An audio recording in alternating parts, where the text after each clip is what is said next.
अंतरराष्ट्रीय स्तर पर बैंकिंग व्यवस्था को मजबूत करने के लिए बेसल नॉर्म्स बनाए गए हैं। बेसल नॉर्म 1, बेसल नॉर्म 2 और बेसल नॉर्म 3 के बारे में। तो अगर आप ये वीडियो YouTube के माध्यम से देख रहे हो तो हम आपको बेसल नॉर्म्स 3 कराने वाले हैं, और अगर ये वीडियो आप एप्लीकेशन के माध्यम से देख रहे हो तो आपको तीनों ही बेसल नॉर्म्स के बारे में आपसे डिस्कस करेंगे। तो चलिए स्टार्ट करते हैं आज की वीडियो को। तो दोस्तों, अब तक हमने ये समझ लिया है कि बेसल नॉर्म्स का मतलब है कि हमें अलग अलग रेशो पूंजी के रूप में रखने पड़ेंगे, ताकि जरूरत पड़ने पर हम अपने जो जमाकर्ताओं ने पैसा जमा किया है, अगर कभी बैंक किसी को लोन देती है और वो वापस नहीं करता तो उसको रिस्क से बचा जा सके। तो बेसल 3 दिशा निर्देश 2010 में प्रकाशित किए गए। 2008 के जो वित्तीय संकट आया था वो इसका जवाब था। और इसके अंदर क्या बात की गई? सबसे पहले पूंजी की बात की गई, यानी कि इतनी पूंजी होनी चाहिए ताकि बैंक जो जमा करता है उसके पैसे को वापस किया जा सके। साथ ही साथ उसके अंदर लीवरेज होना चाहिए, फंडिंग की बात की गई, और तरलता। इन 4 चीजों पे उसके नॉर्म्स बनाए गए। और बेसिकली इसका जो उद्देश्य है वो बैंकिंग स्ट्रक्चर को एक तरीके से आप कह सकते हो ज्यादा अच्छी तरीके से डेवलप करना रहा है। मैं आपको एक एक पॉइंट आपको समझाऊंगा। तो सबसे पहला इसके अंदर आप देखिए, यहां से आप की पॉइंट है आपके, ये सब बहुत जरूरी है, आप बहुत जरूरी अच्छी तरीके से याद कीजिएगा। सबसे पहला है पूंजी पर्याप्तता अनुपात। इसको आप समझिए, जिसको हम बोलते हैं कैपिटल एडुकेसी रेशो, पूंजी पर्याप्तता अनुपात। देखिए बहुत ध्यान से समझिएगा। पूंजी पर्याप्तता अनुपात का मतलब है कि कुल पूंजी, यानी कि जो बैंकों की कुल पूंजी है, जिसको कि हम 2 हिस्सों में डिवाइड करते हैं, टीयर 1 और टीयर 2। मैं आपको बताऊंगा टीयर 1 टीयर 2 में क्या आता है। तो बैंकों की 2 तरीके की पूंजी है और डिवाइड करते हैं जोखिम भरित संपत्ति इंटू 100। मैं इस फार्मूले में वापस आऊंगा। सबसे पहले मैं आपको बताता हूं कि T1 क्या होता है, फिर मैं आपको बताऊंगा T2 क्या होता है, फिर मैं आपको बताऊंगा जोखिम भरित संपत्ति क्या है, फिर मैं आपको इस फार्मूले के पास वापस आऊंगा, और फिर मैं आपको बताऊंगा कि नॉर्म्स क्या क्या रखे हुए हैं, बेसल नॉर्म्स 3 में क्या क्या नॉर्म्स रखे हुए हैं और इंडिया के अंदर कौन कौन से नॉर्म्स हैं। तो सबसे पहले हम बात कर रहे हैं कुल पूंजी की। कुल पूंजी की दृष्टि से जो बैंकिंग स्ट्रक्चर है उसने 2 हिस्सों में पूंजी को बांटा गया है। एक है टीयर 1 और दूसरा है टीयर 2। टीयर 2 का देखिए समझिएगा बात को। जैसे मान लीजिए मैंने क्या किया, मैंने कोई बिजनेस स्टार्ट किया लोन लेके। मान लीजिए मैंने क्या किया, 100 करोड़, या चलिए 100 करोड़ ज्यादा हो गया, 10 लाख रुपए का मैंने लोन लिया। ये मैंने मान लीजिए लोन लिया है, मैंने लिया लोन। तो मैंने क्या किया है, 2 तरीके की संपत्ति रखी हुई है।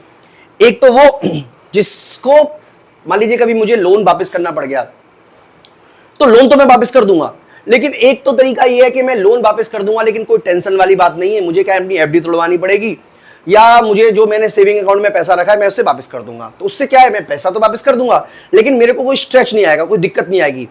दूसरा है कि मान लो आपने लोन आया, लोन नहीं चुकाने की वजह से आपको अपना मकान बेचना पड़ गया, आपका घर बेचना पड़ गया, आपको दुकान बेचनी पड़ गई, तो स्ट्रेस आएगा।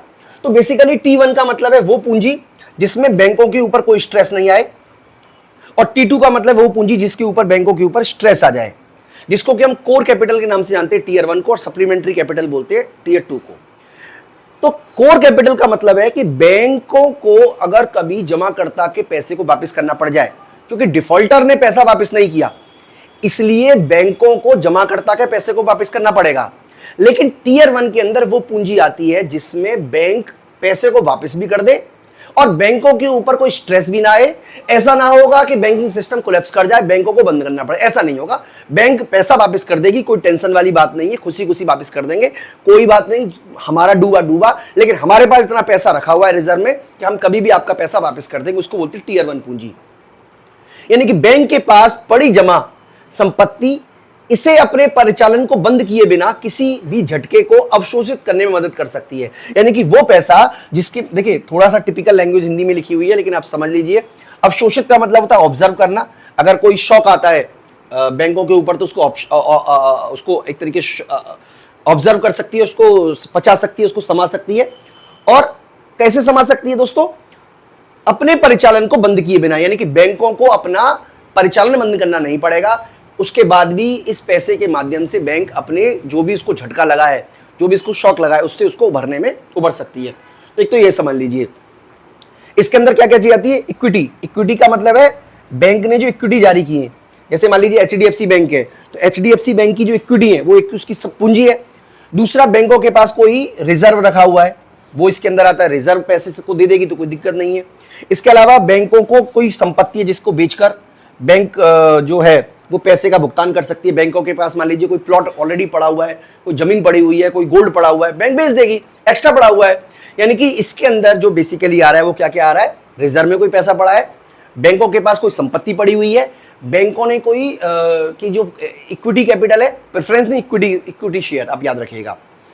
तो टीयर 1 के अंदर बेसिकली वो आते हैं जिसके पेमेंट करने के बाद अगर कोई बैंकिंग शॉक आता है तो बैंकिंग इससे पेमेंट कर देगी, लेकिन इससे बैंकों के ऑपरेशन पर किसी भी तरीके का बुरा असर नहीं पड़ेगा। टीयर 2 में वो आती है जिसमें बैंकों को अगर झटका लगता है तो बैंक उससे भी पेमेंट कर देगी, लेकिन इससे बैंकों का परिचालन बंद हो सकता है। अगर मान लीजिए आप कोई ऑफिस चला रहे हो, आप कोई कंपनी चला रहे हो, तो आपको 1-2 लाख रुपए तो अपने अकाउंट में रखना ही पड़ेगा ताकि जरूरत पड़ने पर आप पेमेंट कर सको। उससे आपका कभी भी मान लीजिए 1 लाख 2 लाख रुपए आपके अकाउंट में पड़े हुए, कोई दिक्कत आ गई, 1 लाख रुपए देने की पेमेंट करनी पड़ी, कोई दिक्कत नहीं आएगी। लेकिन अगर आपके पास पैसा है ही नहीं तो दिक्कत आ सकती है। वो दिक्कत आएगी कि आपको मान लीजिए अपनी कुर्सी बेचनी पड़ सकती है, अपनी मेज बेचनी पड़ सकती है। पेमेंट आप कर दोगे लेकिन आपको दिक्कत तो हो सकती है ना। तो टीयर 2 में क्या आएगा, टीयर 2 के अंदर है, इसमें उन संपत्तियों को शामिल किया जाता है जो झटके को अवशोषित तो कर सकती हैं, बिल्कुल कर सकती हैं, परंतु इससे परिचालन क्या हो जाएगा, बंद होने का संदेह बना रहेगा, यानी कि परिचालन जो है वो बंद रहेगा। तो इसके अंदर क्या क्या चीज आती है, अघोषित भंडार, जिसको भंडार किया गया है, अधीनस्थ ऋण, हाइब्रिड एवं उपकरण, सामान्य रिजर्व, ऋण रिजर्व और पुनः मूल्यांकन रिजर्व। तो बेसिकली मैं उम्मीद करता हूं कि आपको T1 और T2 वर्ड समझ में आ गए होंगे। अगर आपको समझ में नहीं आए तो एक बार मैं आपको फिर से समझाने की कोशिश करता हूं। T1 पूंजी है, T2 भी पूंजी है, दोनों में ही पूंजी है, लेकिन ये वो पूंजी है जो आपके पास एक्स्ट्रा पड़ी हुई है, एक्स्ट्रा है, और ये आपके पास एक्स्ट्रा नहीं है बल्कि आपके पास एक तरीके से आप कह सकते हो जरूरी पूंजी है। अगर आप इससे पेमेंट करते हो तो आपका जो ऑपरेशन है, जो परिचालन हो रहा है, उस पर कोई फर्क नहीं पड़ेगा। लेकिन अगर आपने T2 से पेमेंट किया तो आपका पेमेंट तो आप कर दोगे, लेकिन इससे क्या होगा, जो आपका परिचालन है, जो आप ऑपरेशन कर रहे हो, जो आप कंपनी चला रहे हो, जो बैंक चला रहे हैं, वो बंद होने की कगार पर आ सकती है। यानी कि ये वो पैसा है जो बैंकों के पास रखा हुआ है, लेकिन इससे अगर आपने पेमेंट की तो आपका परिचालन बंद हो सकता है। मैं उम्मीद करता हूं कि आपको इतनी बात आपको समझ में आ गई होगी। अगला है जोखिम भरित संपत्ति। जोखिम भरित संपत्ति का क्या मतलब है, देखिए यहां पे मैं आपको भी बता रहा हूं। बैंकों ने क्या किया, 4 लोगों को लोन दिया, गवर्नमेंट को लोन दिया, चाहे गवर्नमेंट बॉन्ड खरीदे हो। इसमें रिस्क कितना है, बिल्कुल भी रिस्क नहीं है। कॉर्पोरेट हाउसेस को लोन दिया है 1 लाख रुपए का, जिसमें रिस्क 10% है, हम ये मान के चल रहे हैं सिंपल एग्जाम्पल के लिए। होम लोन 1 लाख रुपए दिया जिसमें 50% रिस्क है, और क्रेडिट कार्ड दिया जिसमें 100% रिस्क है। तो इसका मतलब है कि रिस्क की बात करें तो इसके अंदर है, इसको बोलते हैं रिस्क वेटेड एवरेज, ठीक है, sorry risk weighted assets, risk weighted assets RWA। तो इसके अंदर कोई भी रिस्क नहीं है भाई। 1 लाख का 10% रिस्क में, इसका मतलब 10,000 रुपए रिस्क में। 1 लाख का 50% यानी कि 50,000 रुपए रिस्क में है, और यहां पे पूरा का पूरा 1 लाख रुपए रिस्क में है। यानी कि कुल जो आपने लोन दिया है, संपत्ति, क्योंकि बैंकों द्वारा दिया गया ऋण बैंकों की संपत्ति होती है, कुल संपत्ति 4 लाख रुपए है, और इसमें से जो रिस्की है वो 1,60,000 है। तो जो RWA रिस्क वेटेड एसेट्स, इसको बोलेंगे हम 1,60,000,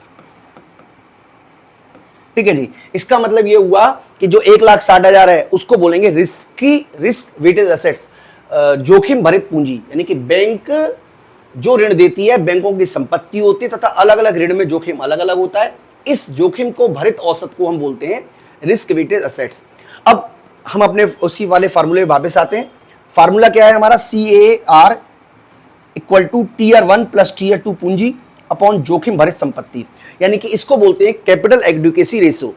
कैपिटल एडुकेसी रेशो बताता है कि बैंकों के द्वारा जो भी लोन दिया गया है, जो भी भरित संपत्ति ऋण दिया गया है, उसका औसतन कितनी परसेंटेज पूंजी बैंकों के पास रिजर्व के रूप में रखी होनी चाहिए।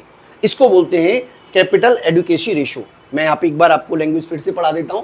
बेसिकली इसका क्या मतलब है, अच्छा यहाँ पे फर्म वो नहीं लिखा हुआ, लेकिन मैं आपको बता दिया है, वही से अब इसका मीनिंग है। यानी कि बेसल नॉर्म्स कहता है कि व्यापारिक बैंकों को, कमर्शियल बैंकों को या बैंकों को हम कह सकते हो, अपनी कुल पूंजी का 8% CAR में रखना पड़ेगा। यानी कि इसका मतलब ये हुआ दोस्तों कि अगर बैंक ने क्या जो रिस्की एसेट्स है, रिस्की वेटेज एसेट्स है, अगर 1 लाख रुपए का उसने लोन दिया है रिस्की वाला, तो उसको अपनी पूंजी रखनी पड़ेगी टीयर 1 और टीयर 2 दोनों मिलाकर 8,000 का। 8% का मतलब है 8,000 रुपए। कैसे निकाला 8%? यानी कि हमें रखना पड़ेगा 8% किसका? पूंजी का, टीयर 1 प्लस टीयर 2 मिलाकर किसका? 1 लाख का।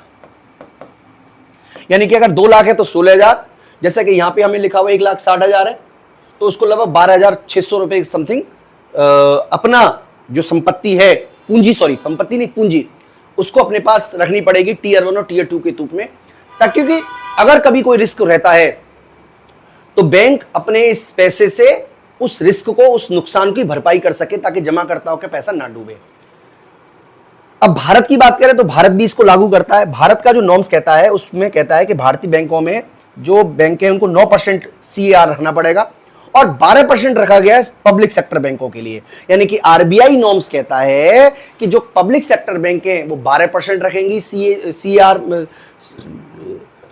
CAR में, कैपिटल एडुकेशन रेशियो में, और जो नॉन पब्लिक सेक्टर बैंक है वो 9% रखेंगे। यानी कि भारत जो है वो बेसल नॉर्म्स से ऊपर चला गया। बेसल नॉर्म्स कहता है कि 8% रखना चाहिए, भारत कहता है कि हम 8 नहीं 9% रखेंगे। अब 9% में भी जो अभी हम यहां की बात कर रहे हैं, 8% जो हम उसकी बात करें, 8% में भी 6% रखना पड़ेगा टीयर 1 में से और 2% रखना पड़ेगा टीयर 2 में से। मैं आपको देखिए यहां पे समझा देता हूं एक बार आपको कि हमने बताया कि कैपिटल एडुकेशन रेशियो कितना है। कैपिटल एडुकेशन रेशियो है 8%, इसमें से टीयर 1 में रखना पड़ेगा 6% और टीयर 2 का रखना पड़ेगा 2%। इस तरीके की बात बेसल नॉर्म्स के द्वारा की गई है। इसमें से भी हमने आपको बताया 4.5% इक्विटी रखी जाएगी और 1.5% जो अदर रिजर्व है उसमें से पेमेंट करना पड़ेगा। तो ये दोस्तों आपको सारे के सारे की पॉइंट्स याद रखने हैं, एग्जाम पॉइंट ऑफ व्यू से बहुत इंपॉर्टेंट है। आपको याद रखना है कि CAR का फॉर्मूला क्या है, आपको याद रखना है कि इससे आप कह सकते हो एक तरीके से टीयर 1 क्या हो, संपत्ति क्या है, टीयर 2 पूंजी क्या है, रिस्क वेटेड एसेट्स क्या है, ये सब आपको की पॉइंट आपको याद रखने पड़ेंगे एग्जाम पॉइंट ऑफ व्यू से। तो दोस्तों मैं उम्मीद करता हूं कि आपको बात समझ में आ गई होगी। तो 8% से बैंकों का मतलब जो कमेटी है बेसल नॉर्म से उसका मन नहीं भरा। उन्होंने कहा कि नहीं, हमें तो भैया जो जमा करता है उसके पैसे को और सिक्योर करना है। तो उन्होंने एक और चीज वो लेकर आए जिसको हम बोलते हैं पूंजी संरक्षण बफर, कैपिटल कंजर्वेशन बफर। इसका मतलब 8% तो रखना ही रखना है, लेकिन आपको 2.5% और रखना है ताकि आपका पैसा रिस्क जो जमा करता है उसके पैसे से रिस्क से बचाया जा सके। यानी कि पूंजी संरक्षण बफर, CCB बोलते हैं इसको, बैंकों के लिए तनावपूर्ण स्थिति में बाहर निकलने के लिए आवश्यक, ताकि न्यूनतम पूंजी आवश्यकता का उल्लंघन ना हो सके। और CBB जो है वो भी इस वेटेज का ही है जो हमने आपको बताया था। अरे भाई, रिस्क वेटेज एसेट्स का 2.5% है और इसको टीयर 1 पूंजी से ही लिया जाएगा, किसी और से नहीं लिया जाएगा। तो मैं एक बार आपको फिर से समझा देता हूं बात, कहानी क्या चल रही है। कहानी ये चल रही है कि हाँ, मैं यहां से शुरू से बताता हूं आपको। कहानी ये चल रही है कि जो 8% है वो रखना पड़ेगा CAR में, जिसमें से 6% रहेगा T1 में से और 2% रहेगा T2 में से, प्लस 2.5%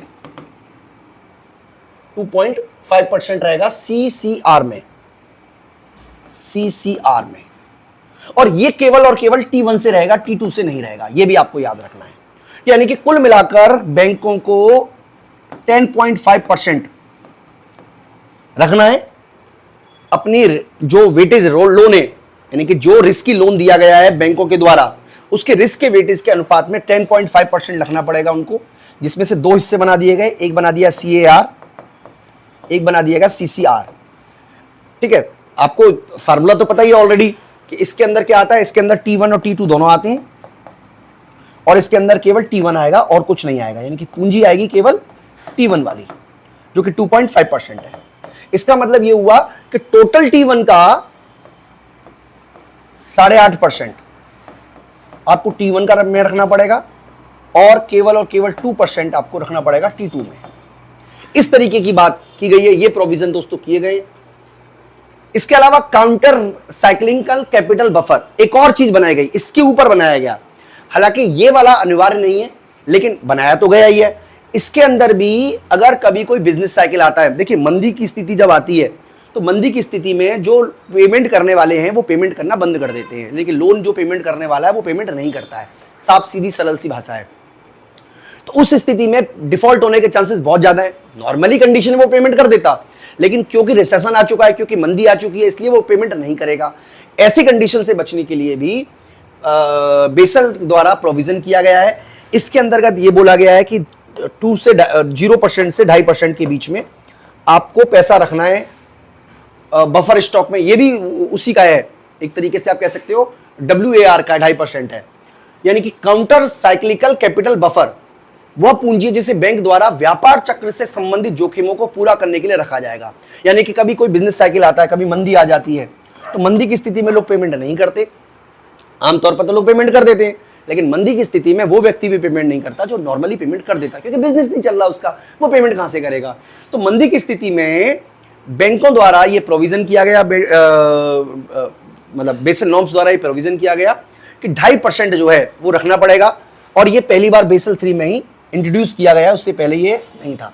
तो दोस्तों इस तरीके से हमने समझा कि कुल मिलाकर, अच्छा ये भी T1 से ही रखा जाएगा, ये भी आप याद रखिएगा, कुल मिलाकर 8%, 2.5% और 2%।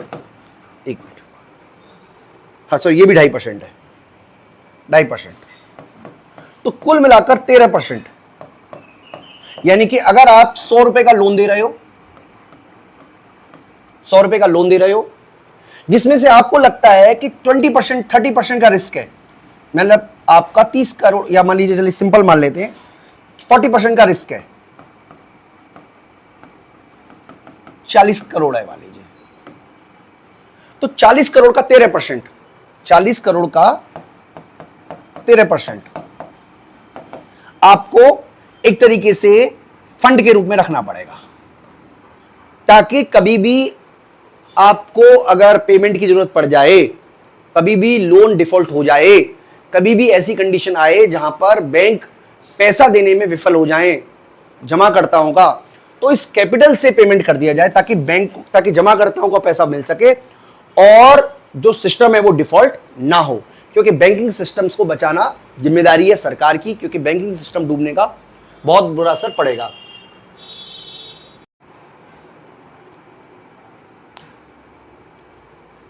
तो दोस्तों एक और देखिए, यहां तक तो हमने बात की थी एक तरीके से लोगों के, ताकि उनकी रिस्क से बचा जा सके। एक और चीज बनाई गई जिसको बोलते हैं उपलब्धता साधन अनुपात, लीवरेज अनुपात। बेसिकली लीवरेज अनुपात का मतलब है सॉरी, बैंकों के पास मान लीजिए संपत्ति है, पूंजी है 100 करोड़ की, तो बैंक मैक्सिमम टू मैक्सिमम जो लीवरेज है, मतलब एक तरीके से लोन जो है वो दे सकती हैं 3,000 करोड़ का, मतलब 100 करोड़ के बेस पर 3,000 करोड़ का लोन दे सकती है, इससे ज्यादा वो लोन नहीं दे सकती है। जितना ज्यादा ये होगा उतना ही सेफ माना जाता है। इसका मतलब ये हुआ कि अगर मान लीजिए, देखिए अगर किसी बैंक के पास में 10 करोड़ की पूंजी है, तो ऐसा नहीं है कि वो यहां पे लोन, टोटल लोन की बात हो रही है, केवल रिस्की लोन की बात नहीं हो रही, टोटल लोन की बात हो रही है। तो अगर किसी बैंक के पास 100 करोड़ लोन है, तो वो 3% ही केवल और केवल लोन दे सकता है। अच्छा ये 3% 3.3 हो गया, बेसिकली मतलब वही है, आप इसको सही मत मानिएगा, मैंने तो आपको समझाने के लिए बता दिया है। यानी कि बेसल 3 का लीवरेज अनुपात, लीवरेज अनुपात का मतलब है कि जो टीयर 1 पूंजी है, पूंजी कौन सी, टीयर 1 की, यहां पर केवल टीयर 1 की पूंजी की बात कर रहे हैं, और जो कुल संपत्ति है उसका जो रेशो होगा, उसका जो अनुपात होगा वो मात्र 3% ही होगा, यानी इससे कम नहीं हो सकता है। तो बेसल 3 लीवरेज अनुपात पेश किया गया, बैंकों को 3% से अधिक का लीवरेज अनुपात बनाए रखने की बात की गई है। आरबीआई के अनुसार जो डीएसआई बैंक हैं जैसे एचडीएफसी बैंक वगैरह है, उनको 4% और अन्य बैंकों को 3.5% रखना पड़ेगा। तो ये तो बात रही लीवरेज की। इसके अलावा तरलता बनाए रखने के लिए बात की गई। तरलता कवरेज अनुपात, इसको बोलते हैं लिक्विडिटी कवरेज रेशो। तरलता कवरेज अनुपात बेसिकली ये, देखिए मान लीजिए किसी के पास, बैंकों के पास पूंजी है, मान लीजिए किसी बैंक के पास दुकान है, मकान है, संपत्ति है, लेकिन उसे बेचने में टाइम तो लग सकता है। पैसा जिसको चाहिए उसको तो आज चाहिए भैया, पैसा सिंपल भाषा में आज चाहिए तो मतलब आज चाहिए।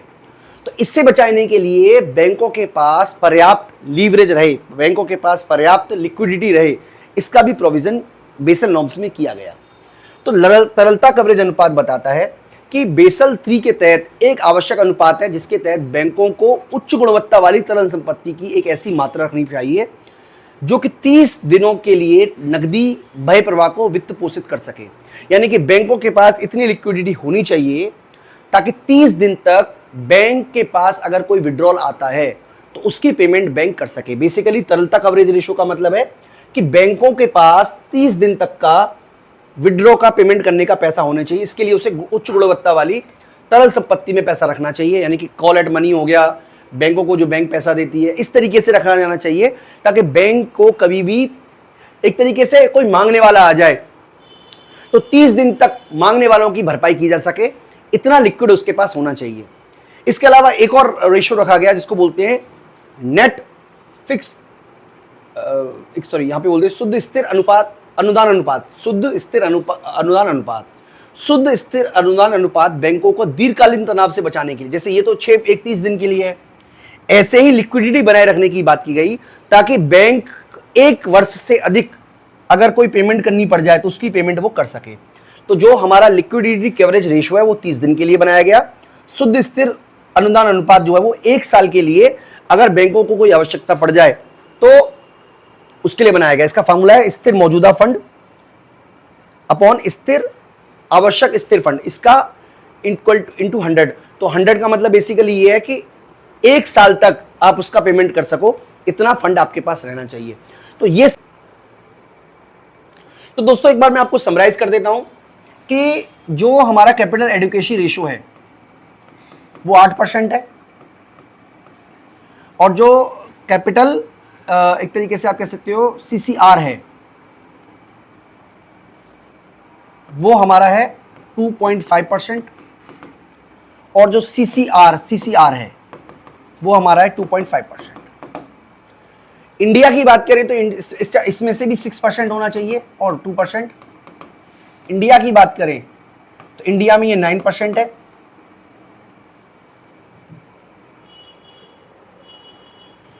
इंडिया में ये 9% है, जिसमें से ये 7% है और इसमें से ये 2% है। तो दोस्तों ये बेसिकली आपको नॉर्म्स जो है वो याद रखने चाहिए, और मैं उम्मीद करता हूं कि आपको अच्छी तरीके से समझ में आ गया होगा। लिक्विडिटी जो है वो 3% इंडिया में भी माना गया है, जो कि बेसल नॉर्म्स 3 भी कहता है। तो ये सारे के सारे कंसेप्ट है जो मैं उम्मीद करता हूं कि आपको समझ में आ गए होंगे। इस वीडियो में इतना ही, थैंक यू।